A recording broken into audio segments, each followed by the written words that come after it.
Today, my guest is Mike Swigunski, and he is a remote jobs expert, best-selling author, and founder of Global Career. And I'm very excited to have him here because I watched the CNBC video featuring him living in Georgia, Tbilisi. And I'm so glad to get connected with him. And he's going to share with us his personal experiences, why he's doing what he's doing now, how life is in Georgia, Tbilisi, and how the pros and cons of living abroad and do a remote job. So welcome to Fast Track Podcast, Mike. Thanks so much for having me on, Yassi. I'm really excited to chat with you more and try to help out whoever's looking to get started with their own global careers. Yeah, let me start with the first question. Can you tell us or our audience a little bit about yourself? Like you are from US originally, right? Like how come you ended up living in Georgia, Tbilisi? Yeah, that's a question I get a lot living overseas because a lot of people are trying to do the opposite of what I'm doing. They're trying to move to America. And the big draw for them to move to America is to get a higher salary, to have more opportunities. But in my position, I'm able to run businesses from the United States, generate that US salary, but then live overseas and take advantage of the lower cost of living and increasing my higher quality of life. So about myself, I'm from Wildwood, Missouri. I wasn't some like avid traveler from a young age. I think my first international flight was like 18 years old. Before that, was just road tripping with my family when we went on vacation. So we'd be road tripping for 17, 18-hour car rides down to Florida. And then I guess I kind of caught the travel bug when my dad and my brother and I, we went to Europe. We went to Italy, and I absolutely loved it there. I decided to study abroad my sophomore year of university in Italy. So that was a phenomenal experience. And that's when I truly like caught the travel bug. I was traveling by myself. I was traveling with friends. And as soon as I got back that summer from studying abroad, one of the student managers of the study abroad program suggested that I apply to be one of the managers for the next year.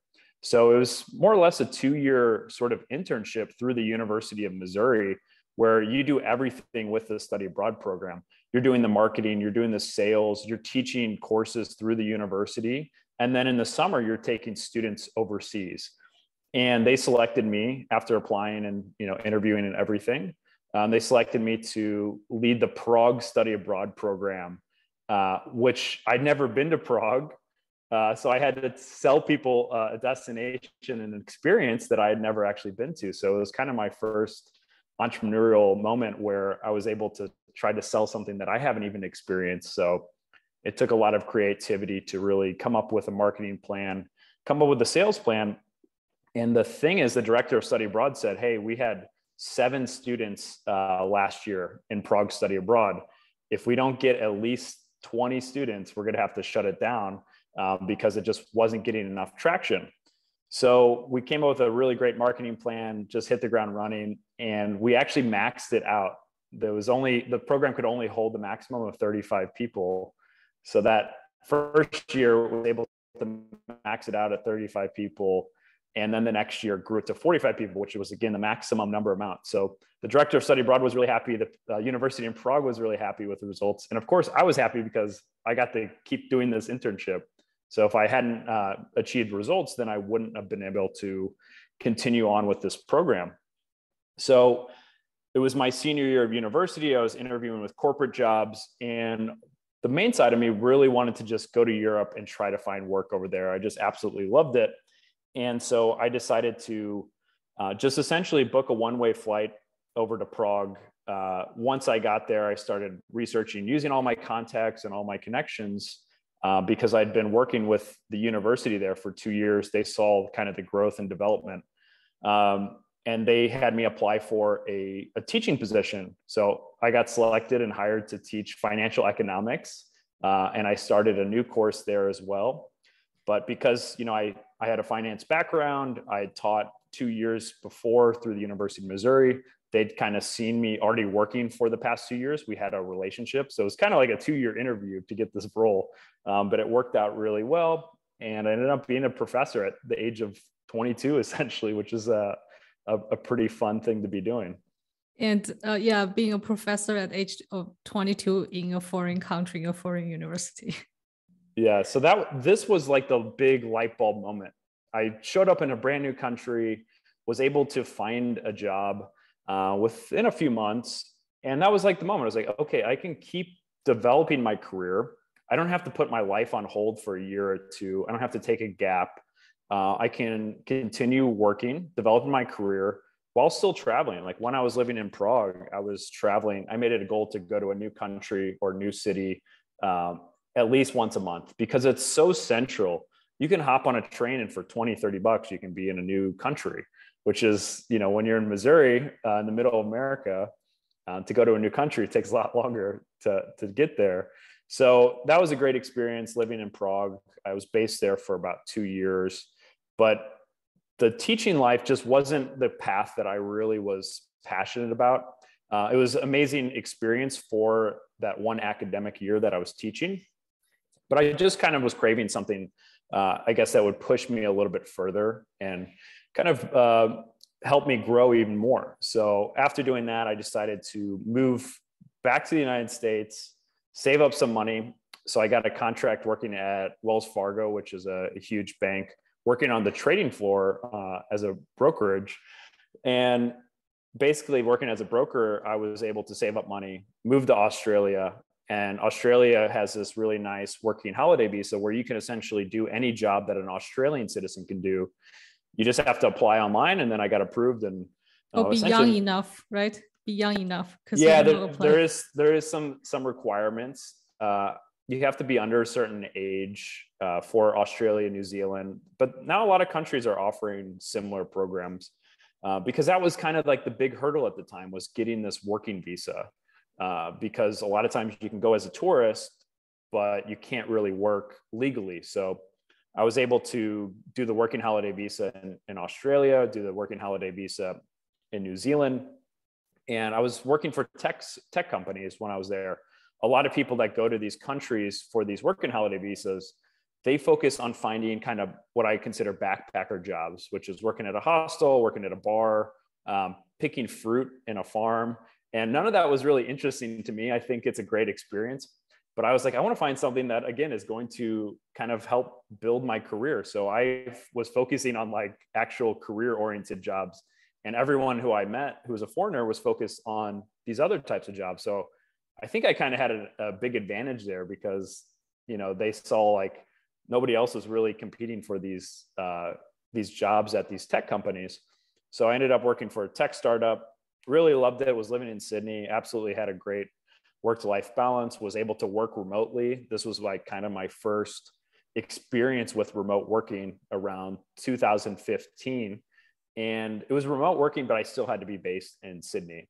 So the company is in Sydney, but you can work from home or anywhere. Yeah, so it was kind of based in Sydney. It was more of like a hybrid remote working. So it was like 3 or 4 days working from home, 2 or 3 days going into the office, going into meetings in the city and stuff. So it was a good flexibility between, work-life balance there, working remotely, and kind of my first introduction. So when I was there, I actually had been in touch with a mentor who I met while I was working at a university in Prague. So to backtrack a bit there, this mentor of mine, he was on his sabbatical in Prague. We became good friends. He kind of saw that I had really, had a lot of ambitions in life and suggested I apply for an MBA program in South Korea. So while I was in Australia, I was like, okay, this is a great opportunity. I should apply for this MBA program. And I got accepted, was able to get a full scholarship. They were going to pay for my tuition, my flight, my housing, set me up with a job while I was there. And so I was kind of like, I love my life in Sydney, but I was like, this is just too good of an opportunity to not go to South Korea and experience this. So then I moved to South Korea from Sydney, was studying in Gwangju for my MBA program and studying at a university there for about 2.5 years. And as soon as I graduated, I spent about 6 months just living in Seoul, trying to find non-teaching jobs, which is very difficult in South Korea. It's not impossible, but the hard part about it is they have a separate visa class for teaching. So essentially, they want a lot of English teachers. They pay them some of the most highly paid teachers in the world is South Korea. And I just graduated my MBA, so I wanted to pursue something a little bit different. And basically, I was on looking for work visa, which is kind of this like purgatory where it doesn't allow you to work. It just allows you to look for work, but nobody wants to hire you unless you have a work visa because they have to sponsor you and everything. So it's a little bit complicated. They do have some now like working holiday visas there as well, if you meet certain criteria. But anyways, I tried that for 6 months, wasn't able to find anything really consistent. I was doing a lot of odd jobs. I was like working as a model, doing like voice acting. I had a part-time marketing job, which was only like 15 to 20 hours a week. So overall, it was a great experience. I loved it. But I decided, hey, this just is like a little bit too hard to find something that I'm looking for. So I decided to go do the working holiday visa in New Zealand. And essentially, within a week or two of showing up, I just hit the ground running. I didn't have a ton of money saved up. I think I had like the bare minimum that you needed to go to New Zealand, which was like 3,000 US dollars or something. Yeah. Was that the second time you did the working holiday visa in New Zealand? So the first one was in Australia. The second one was in New Zealand. Yes. This was like the only one opportunity that I did it. So I moved to New Zealand. Within like a week or two, I found a job just because I was like, I'm going to spend 50, 60 hours a week applying for jobs. It's like, okay, my full-time job now is to find a job. Yeah. And then I found a job very quickly, working for, again, another tech startup. And this was in the travel space. So it was like perfect for kind of what I was looking for. And again, it was fully remote. I just had to be in Auckland to meet up with the owners of the business. And overall, it was a great experience, but they ran out of money.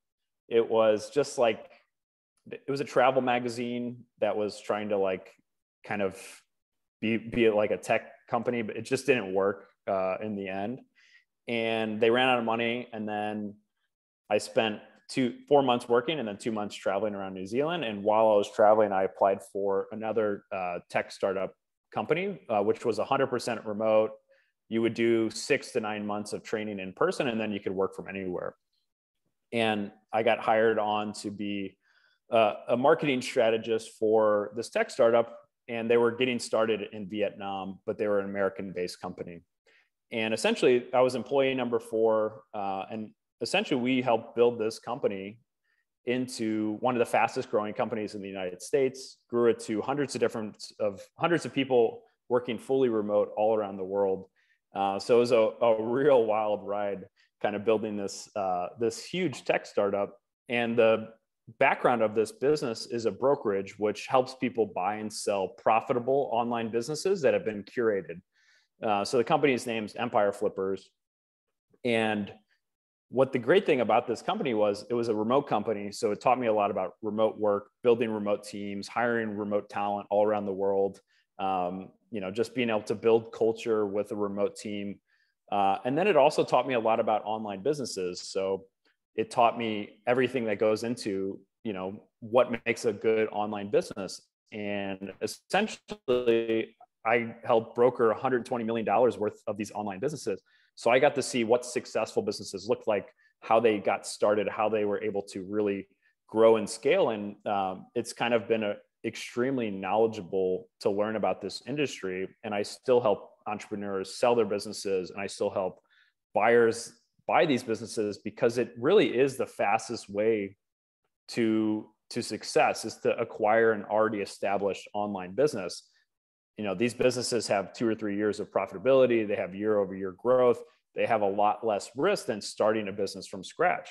Starting a business from scratch, can take 2 to 3 years to get profitable. And there's no guarantee of success with that. So that was kind of where I learned a lot of knowledge about marketing, digital marketing, and just how to build businesses and how to grow businesses.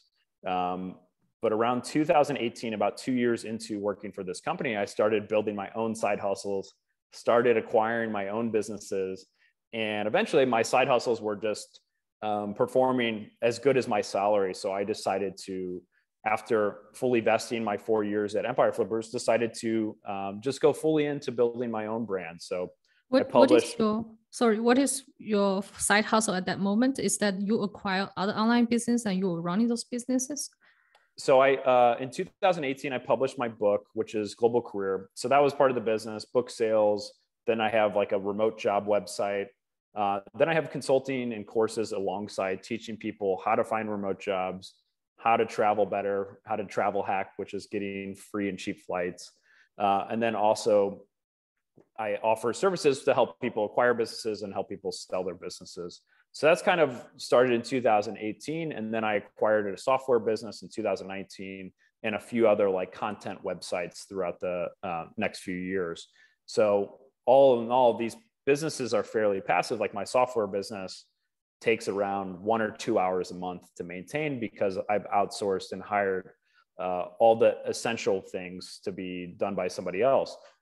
So that's kind of the position, is building my portfolio of these passive businesses and also helping other people buy and sell online businesses. So there's a lot of things that I'm doing. I've got a lot of other projects in the works too. So it's been a really fun experience so far. I'm very interested in this topic of buying, selling online business because I interview a lot of guests. They were talking about how to build an online business so you can work from anywhere. But to think about that, like you said, a lot of business fail. Why not just buy it from someone who already established the process and the business? Maybe it's also already profitable, and then take it over. Like, can you take us through the process? Why somebody want to sell the business and how to acquire it, how to evaluate it? Yeah, so it's a fascinating industry and it's really changed over the last 2 years. There's literally billions of dollars of funds that have realized, hey, we can buy these businesses and grow them. There's no other asset class where you can essentially from day one go and start tinkering and start growing the business. So one example of my software business that I acquired, I was able to buy it from day one. I already had a growth strategy because I looked at the business, saw a lot of potential where I could grow it, and was able to recoup my investment back in 9 months, which is a crazy for any type of investment class to get your initial investment back in 9 months. And then now it's essentially more than 10x in profit from what I bought it from. So it's essentially one of these things where you can find these businesses. And the reason a lot of times people are selling it is they have a lot of projects. So the business I bought, this person had 5 or 10 other businesses that they're running. They just didn't have the time to really dedicate to this one project. They did a few things in their sort of tool belt to try and grow it. They saw that it was just kind of, they did everything they knew how to do to grow it, and were looking to sell it. A lot of times people want to use the money from that business. Let's say they have 2 or 3 businesses. For business A, every dollar they invest, they get $5 back in profit. But business B, they invest, every dollar they invest, they get $10 back in profit. And business C, every dollar they invest, they get $20 back. So if they sell business A and B, they can use that revenue or that money from the sale to invest in business C. And a lot of times these businesses require a lot of cash flow. So that's a common thing as why somebody would sell a business. The other thing is a lot of people just lose interest. Maybe they were super passionate about this business, but after running it for 2 or 3 years, they're like, hey, I just want to get the money, invest in something else. Maybe something like sell your digital real estate, buy real estate, physical real estate. So there's all sorts of reasons, and it's definitely varies per business. And as far as valuations, the great things about these businesses, they're essentially in an asset class called micro assets, which is normally $10 million and below. Most of these businesses are going to be based and valued primarily on profit. So it'll be, if you take the last 30 months of net profit, that's going to give you a good average of what they'll be worth. So if your business is making $10,000 a month in net profit, you could sell that business for around $300,000. Again, there's going to be a lot of variation of what, if you get a 30x multiple or a 60x multiple, depending on the industry, the type of business. You have recurring monthly recurring revenue. Is it an industry that's going to be evergreen? So all these factors go into, whether your business is going to sell for $300,000 or $600,000. And essentially I help sellers try to get that higher valuation by making changes in their business, by trying to structure it in a way that makes it more appealing for buyers. And then on the buy side, I help people find these businesses, find something that's going to align with the skill sets they have. And then I help them implement a growth plan to grow the business as soon as they acquire it. So it's a really great industry. If you've got an extra 100K of capital sitting around, you can buy these cash flowing businesses. And the great thing about them is they're cash flowing from day one. If you essentially do nothing, you should get your profit back, your initial investment back in 30 to 60 months, depending on the business. But a lot of times you can grow these businesses and get it back a lot faster. Sounds very interesting. My next question would be, maybe a lot of people might think, okay, once they acquire those business and they're not experts in this domain, this industry, they don't have experiences, how can they successfully manage and grow the business that they're going to acquire? Or should they acquire something that they're already very familiar with? Yeah, so I would say definitely I try to help people align their skills and their knowledge with a business that there's not going to be so overwhelming. And there's certain businesses that are generally just a lot more complicated and harder to run.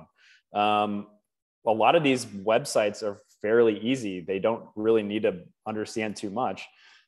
But again, if you do have no sort of online business experience, if you struggle to open up Zoom or download Zoom, or you're going to probably struggle with an online business. But if you have some tech skills, if you're familiar with WordPress, a lot of these blogs are fairly easy. And the thing is, the person who you're buying it from usually trains you for 30 to 60 days. So you're not just getting handed the keys and say, good luck.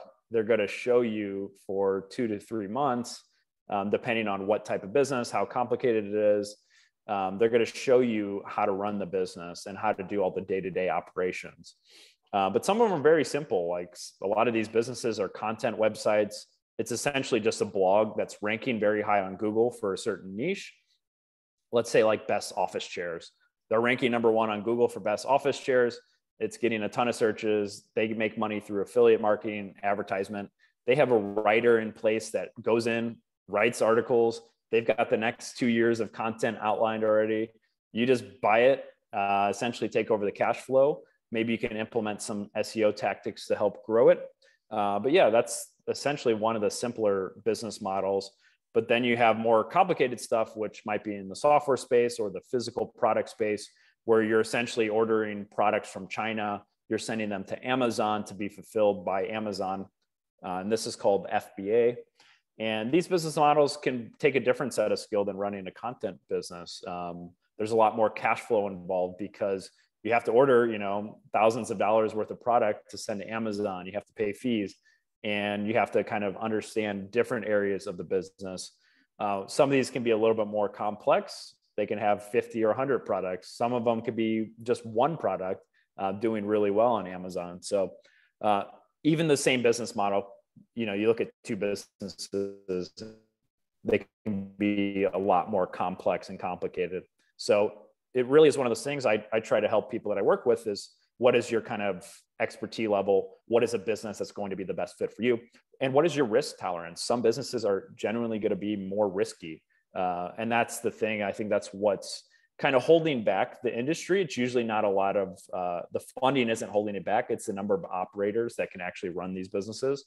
But yeah, depending on your skill level, that's kind of my sort of sales pitch is I help them run the business a little bit. I'm always there to help them after they do the acquisition, after the seller of the business has kind of fulfilled their duties. I'm there to help them grow it and make sure that, they know what they're doing. Yeah. And is that how you manage your own online business? You're helping your clients remotely, and where are they? Where are most of those clients coming from? Yeah. So pretty much everyone's remotely. The only physical person here is I have an assistant who's local. But yeah, most of my team is overseas, based all around the world. and most of the people I'm working with are mostly US based or North America. Yeah, as far as like running stuff though, I try to run and pick up things that are passive or going to need a lot of front loading work. So maybe it'll take 2 to 3 months of my time to front load and figure out the processes. But after that, then it's just kind of essentially on autopilot. So I think a lot of entrepreneurs and a lot of businesses, they just get in this mode of tinkering or doing things that aren't actually impacting the bottom line. So I think I really try to put an emphasis on what's going to have the biggest impact from day one. So when I acquired this software business, there was a few really easy, what we call low-hanging fruits. One of the first things I asked the seller, I was like, hey, what pricing tiers did you test? And he goes, I didn't test any pricing. I just picked this product because, other people are charging this much for similar software. And so I was like, okay, I'm just going to double the pricing until like things flatline. And so I just continued doubling the price until it kind of evened off. And I saw like, okay, this is the perfect price point. So that was one strategy to really grow the business. And I think a lot of people don't try to do this. They try to do a million other things, but try to like split test their pricing. So that was something that worked really well for me. And with a physical product, it could be a little bit more difficult. With a digital product that I was selling, it's a lot easier. You go in there, change the price, and you hit publish, and like 10 seconds later, it's changed. So that was one real easy thing I did. The second thing I did was what I call CRO, or conversion rate optimization, which is essentially just looking at the page, the landing page, adding more testimonials, adding more details, adding more calls to action. And one thing that worked really well for me was just adding an exit intent one-time offer coupon. So essentially when people were about to leave the checkout, they'd be like, oh, you can get $10 off right now, but this is the only time. And that has worked extremely well. So between that, teaming up with some kind of industry experts to promote the business as affiliates, between those ways, I was able to grow this business really quickly after the acquisition. Okay, amazing. You are really a business expert. And coming back to where you are right now, right? You're running multiple business from Georgia, Tbilisi. People might ask, why you pick Georgia? Why you pick? Okay, by the way, Georgia is not in the US. There's another country in Europe called Georgia. And like, how did you ended up there? Why do you choose to live there? Yeah, so before I was living in Tbilisi, I was living in Medellin, Colombia. And essentially, I'd been based there for a few years. I absolutely loved Colombia, but the safety concern just kind of became a real thing. I had a lot of friends that had issues. And this wasn't, the person that was doing something, bad and was like, okay, you're putting yourself in a bad scenario. It's just like, hey, I was walking down the street in broad daylight, or I was in an Uber and got held up by a gunpoint. So I was like, okay, I want to get out and get to somewhere safer. So I was looking at countries that had really a lot of safety, and Georgia is one of the safest countries in the world, actually. They say that it's even statistically as safe as Switzerland, which is really cool to hear. So basically, that was one issue. I was looking for that. The second thing was the visa situation is extremely welcoming in Georgia. You can show up here with your passport, and it's not just Americans. It's around, I think, 150 countries or something are eligible to come to Georgia for 1 year, show up with their passport, and they can stay here and live here for that 1 year. So I decided to come here for a month, see how I liked it. Then COVID happened. And essentially that 1 month turned into almost 2 years of, the borders were closed. The whole world was kind of shut down. But after a month, I loved it here and kind of decided to stay long-term. And this has been my sort of travel hub. So I'm based here around probably 8 months out of the year. And the other 4 months I'm traveling around, not always like 4 months at a time, but here and there. Like I just got back from visiting Baku in Azerbaijan and celebrating my 100th country. So a few friends and I went down to celebrate. Okay. Do you need a visa to Azerbaijan? You need an online visa. It took like, 5 minutes. It's like $25. But yeah, you do need Okay. an online visa for there, depending on what your nationality is. Yeah, I asked this because I was joking because I know for Swiss passport holder, they also need a visa to go to Azerbaijan. I'm not sure if it's this online visa thing, but for me, I don't need a visa. So I Oh, can that's visit good. 4 more countries without a visa than Swiss passport holder. Oh, wow. That's great. Yeah, I loved it there. It was a beautiful city, really friendly people, extremely clean. One of the cleaner cities that I've been to. So I really enjoyed it. Great time. But again, I think you can only stay for 30 days as American. And that just kind of shows like the contrast. Like you get back to Georgia, here you go, Yeah, 1 year. And yeah, then after that 1 year, you can just go to Armenia or a nearby country, like an hour away, and then come back again for another yeah. year. Visa run. So yeah, visa run. So it's definitely a very welcoming country, especially to foreigners. And is there a reason why they do that? Do they want to attract more business, more foreigners, or does any tax benefit? So I think there's a lot of things. I think they're just trying to attract more people in general and more people that are going to bring more money in. And I think for my example, the cost of living is low here. So an expat is probably going to spend maybe 4 or 5 times more than the average local family, depending on, the expat and what country they're from. And I think they're trying to attract those people that are going to, one, not take jobs or compete for local jobs. And two, they're going to buy more real estate. They're going to be a positive impact on the community. And generally overall, every Georgian that I've met has been extremely welcoming to have foreigners in their country and to kind of have the country start growing. And I think they're trying to attract more of these types of individuals here. Are there any benefits for business owners or entrepreneurs? I mean, in terms of income tax or corporate tax or rebate, etc. Yeah, I think they have a 1% tax law here, but again, I'm not a tax expert. It varies so much from what country you're from. If you're American, essentially, if you're American, you still have to pay taxes in the U.S.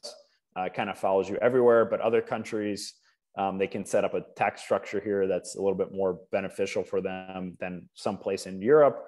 So it really varies, like what your business structure is, where your income's coming from, what country you're from, what nationality you're from.